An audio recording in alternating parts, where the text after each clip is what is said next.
Hi, it's me again.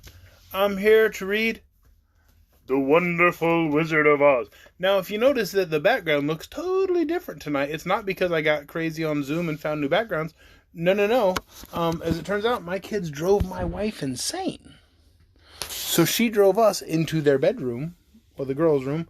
So the kids are hanging out in here in the bedroom while I read tonight. I got exciting news. It's both good news and bad news. The good news is I got the second book in the series, The Marvelous Land of Oz. So when the first book is over, I can read a second book. The bad news is the second book came on time, so it will not be free like the first one was. I was really hoping to get 14 books for the price of none. As it turns out, I will have to pay for the books. Some of them, at least. I didn't pay for this one, and that's awesome. Anyway, tonight we are prepared for Chapter 9, The Queen of the Field Mice. Should we do previously on Wizard of Oz? Yes. Previously on Wonderful Wizard of Oz. I'm a big fan of Big Brother, and that's where I get that voice. Anyway, so when we last read, Dorothy had fallen asleep in the poppy field, and Scarecrow and Tin Woodman carried her out, and Toto out, but the lion fell asleep in the poppy field, and they were like, he is too big, we are not carrying him. Are you trying to leave? No, I'm trying to grab my water. Why? I'm trying to read. This is all live right now, and they can hear that. Okay. She's killing me, folks. Okay. So, they left the lion in the field of poppies, and they're like, the lion was a good comrade for being so cowardly, but now he's gonna sleep forever. So that's sad. Let's see if we can resolve that in Chapter 9, The Queen of the Field Mice. We cannot be far from the road of yellow brick now, remarked the Scarecrow as he stood beside the girl, for we have come nearly as far as the river carried us away. The Tin Woodman was about to reply when he heard a low growl, and turning his head, which worked beautifully on hinges, he saw a strange beast come bounding over the grass toward them.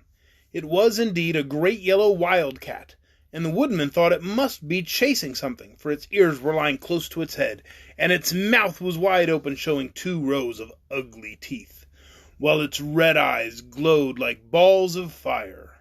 As it came nearer, the Tin Woodman saw that running before the little beast was a little gray field mouse, and although he had no heart, he knew that it was wrong for the wildcat to try to kill such a pretty, harmless creature. So the Woodman raised his axe, and as the wildcat ran by, he gave a quick blow that cut the beast's head clean off from its body, and it rolled over at his feet in 2 pieces. The field mouse, now that it was freed from its enemy, stopped short, and coming slowly up to the Woodman, it said, in a squeaky little voice, "Oh, thank you. Thank you ever so much for saving my life." "Don't speak of it, I beg you," replied the Tin Woodman. "I have no heart, you know, so I am careful to help all those who may need a friend, even if it happens to only be a little mouse." "Only a mouse?" cried the little animal indignantly. "Why, I am a queen, the queen of all the field mice." "Oh, indeed," said the Woodman, making a bow. "Therefore you have done a great deed, as well as a brave one, in saving my life," added the queen. At that moment, several mice were seen running up as fast as their little legs could carry them, and when they saw their queen, they exclaimed, "Oh, your Majesty, we thought you would be killed. How did you manage to escape the great wildcat?" They all bowed so low to the little queen that they almost stood upon their heads. "This funny tin man," she answered, "killed the wildcat and saved my life, so hereafter you must all serve him, and obey his slightest wish." "We will!" cried all the mice in a shrill chorus. And then they scampered in all directions, for Toto had awakened from his sleep, and seeing all these mice around him, he gave one bark of delight and jumped right in the middle of the group. Toto had always loved to chase mice when he lived in Kansas, and he saw no harm in it. But the Tin Woodman caught the dog in his arms and held him tight, while he called to the mice, come back, Toto shall not hurt you." At this, the Queen of the Mice stuck her head out from underneath a clump of grass and asked, in a timid voice, "Are you sure he will not bite us?" I will not let him, said the woodman, so do not be afraid. One by one the mouse came creeping back, and Toto did not bark again, although he tried to get out of the woodman's arms, and would have bitten him had he not known very well he was made of tin. Finally, one of the biggest mice spoke. "Is there anything we can do," it asked, "to repay you for saving the life of our queen?" "Nothing that I know of," answered the woodman, but the Scarecrow, who'd been trying to think but could not because his head was stuffed with straw, said quickly, "Oh, yes! You can save our friend the Cowardly Lion, who is asleep in a poppy bed." "A lion?" cried the little queen. "Why, he would eat us all up." "No," declared the Scarecrow, "this lion is a coward." "Really?" asked the mouse. "He says so himself," answered the Scarecrow, "and he would never hurt anyone who is our friend. If you will help us to save him, I promise that he shall treat you with all kindness." "Very well," said the queen. "We trust you, but what shall we do?" "Are there many of these mice which call you queen and are willing to obey you?" "Oh, yes, there are thousands," she replied. "Then send for them all to come here as soon as possible, and let each one bring a long piece of string." The queen turned to the mice that attended her and told them to go at once and get all her people. As soon as they heard her orders, they ran away in every direction as fast as possible.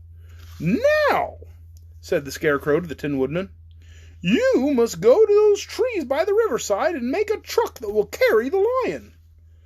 So the woodman went at once to the trees and began to work, and he soon made a truck out of little limbs of trees, from which he chopped away all the leaves and branches. He fastened it together with wooden pegs and made the four wheels out of short pieces of a big tree trunk. So fast and so well did he work that by the time the mice began to arrive, the truck was all ready for them. They came from all directions, and there were thousands of them, big mice and little mice and middle-sized mice, and each one brought a piece of string in his mouth. It was about this time that Dorothy woke from her long sleep and opened her eyes. She was greatly astonished to find herself lying upon the grass, with thousands of mice standing around and looking at her timidly. But the Scarecrow told her about everything, and, turning to the dignified little mouse, he said, "Permit me to introduce you to Her Majesty, the Queen." Dorothy nodded gravely, and the Queen made a curtsy, after which she became quite friendly with the little girl.